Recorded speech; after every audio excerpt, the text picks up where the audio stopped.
What's going on, guys? Today I'm talking to you about the Toronto Game Expo and all that they had. Let's get into it. Buff spring. Buff spring.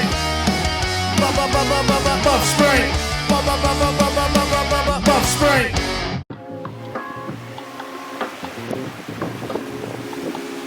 Oh my goodness.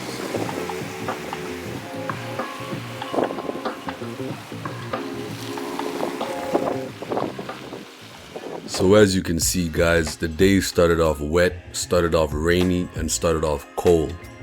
It was like that from when we left the house all the way till we got down there. So what you're seeing now is just us approaching the venue and waiting in line.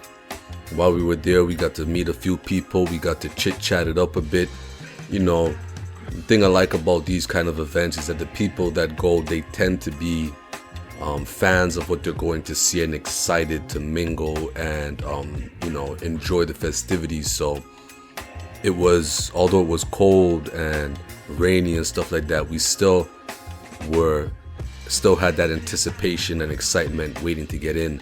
The one thing I will say is that we were munching on our snacks that we had brought down. We packed because we thought it would be a good idea, and it was, because guys, they had no food options in there. They had one place, and they didn't take credit, didn't take debit, only took cash, and the food was expensive. So I spoke to one of the wives of the organizers, and she said that they were surprised with the outcome. It was their first time in Toronto. They were a bit overwhelmed. Hopefully they fix that next time around. But other than that, so far, you know, as we're getting into it, we're in there, guys, right now. And as you can see, the crowd, it's packed inside, guys.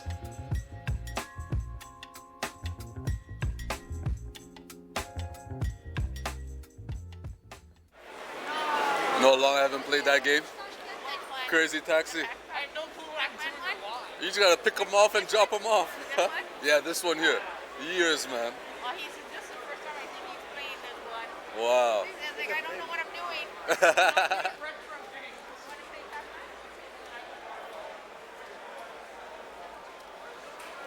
I'm sorry. Get out of here, just in case. Alright, guys, so what you just saw there, they had a station set up with a bunch of TVs and games and stuff like that ready to be played. I believe they had tournaments and prizes and giveaways and stuff like that. But we did come here to see what they had for sale. So this was the first table we approached.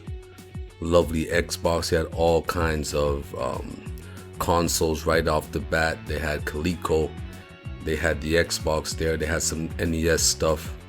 It just started off with a bang, in my opinion. And one of the things that I was excited about was seeing all of these systems. That's the Virtual Boy right there. Some of them I've never actually seen before.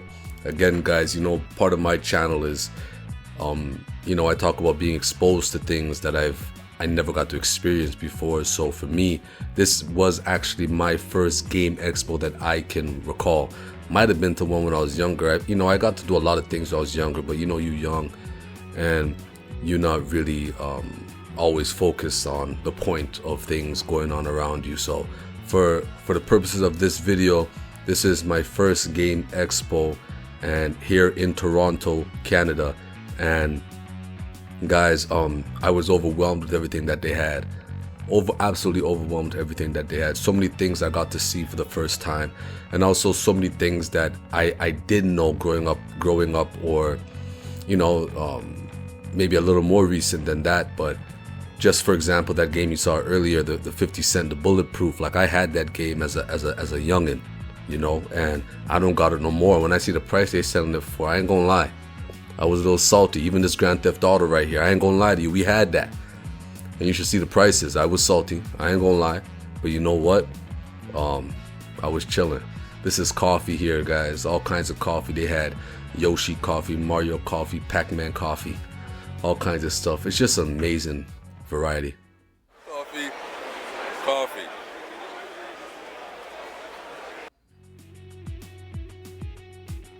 This table was interesting. These guys were selling something called a Oya. They said that you could I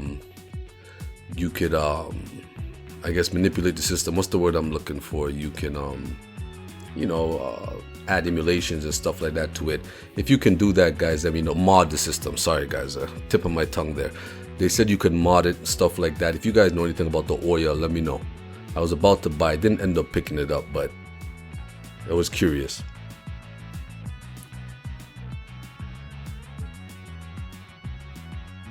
Some of the things that I really enjoyed was stuff like this, the artwork, stuff in frames that you can hang on your wall. I thought that was real cool.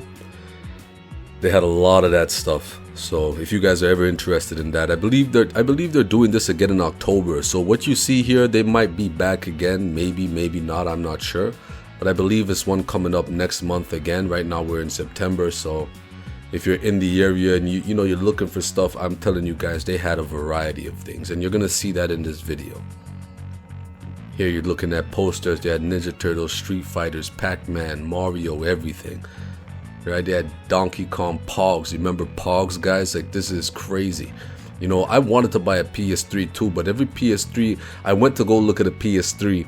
It was and then I walked away. I was gonna get it. I walked away. And when I came back, it was sold out. You know, it was a good price too. Here we're looking at customized Game Boys and stuff. This table was really dope as well.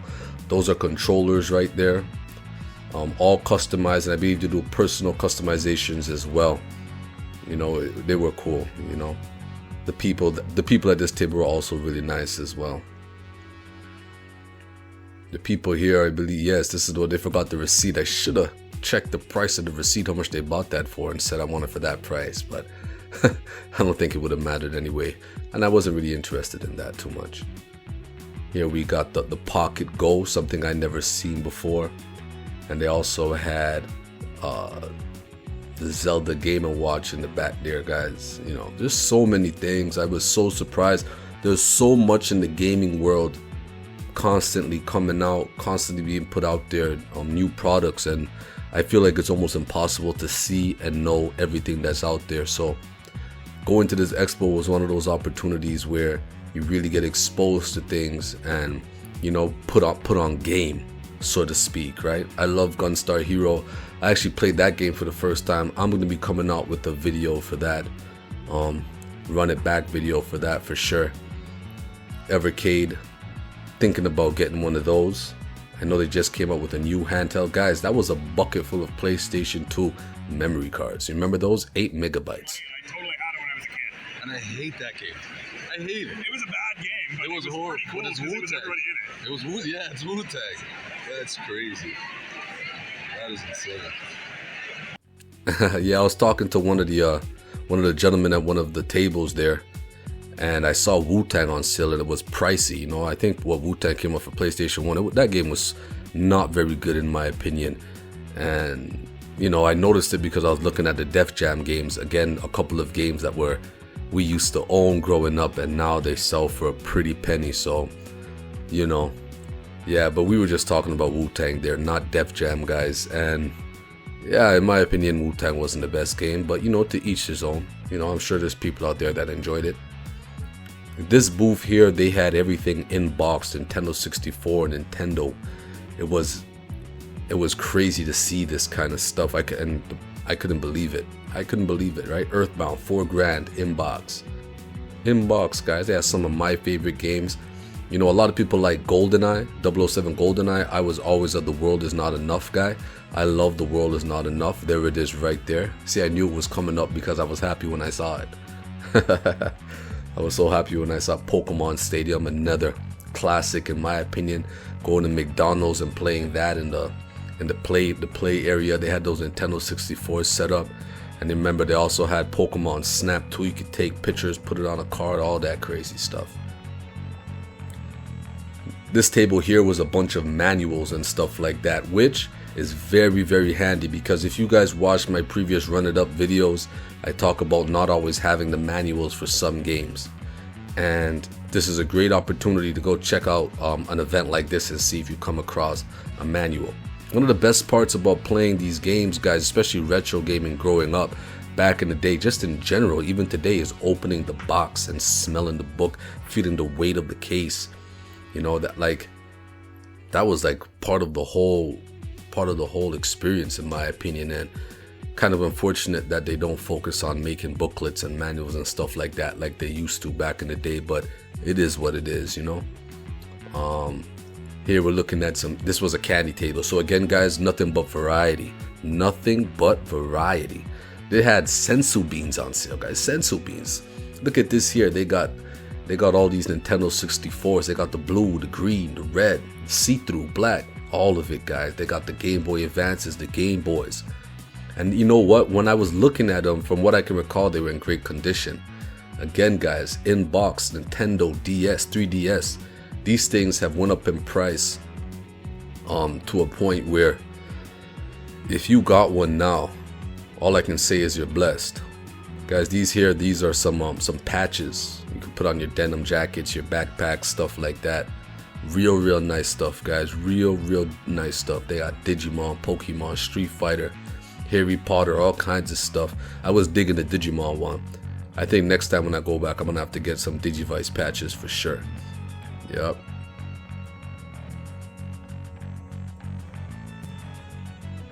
Yeah, guys, you know, they had a ton of stuff, man. You know, this table here belonged to a guy named Bruno. I believe it was Continue Collectibles was the name. I don't know if you guys saw it there. I met Bruno at the expo, and what a nice guy. When I tell you he's passionate about running his business and his products and gaming, you know, he has a family back home. He traveled from another city to come here to Toronto, and you know, with the blessings of his wife, who, you know, supporting his dreams and stuff like that, he came out to Toronto to his first you know, to sell for the first time, you know, to run his business for the first time, you know, in this capacity. So shout outs to Bruno. Great guy. There he is there. Great guy. And yeah, guys, that's the end of the video there. Just want to shout out again to Bruno, and also to the gentleman. I believe the name of their Amazon business was Launched. They hooked me up with a free copy of Simpsons Road Rage.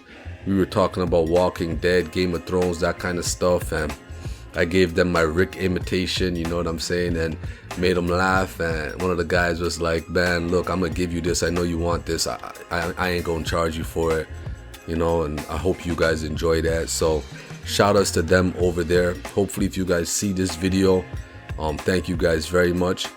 And guys, thank you guys for coming and watching this video. If you plan on hitting up the Toronto Game Expo, if you were there before, let me know what you thought about it. If you're planning on going in October, let us know what you think about it. I'm gonna try to get there as well. If I don't, guys, I'll probably, you know, hopefully they have another one and I'll get to see you guys there. But I had a blast, you know, the lady had a blast. And the next time I go, I plan on picking up a lot more stuff and doing, you know, recording some more footage, and then you guys see, you know, hopefully all of the space and how they improve, and hopefully they have good food options and they take debit and credit, and the prices are you know, decent. All right, guys, thank you guys so much for watching. Like, comment, subscribe, and until next time, peace.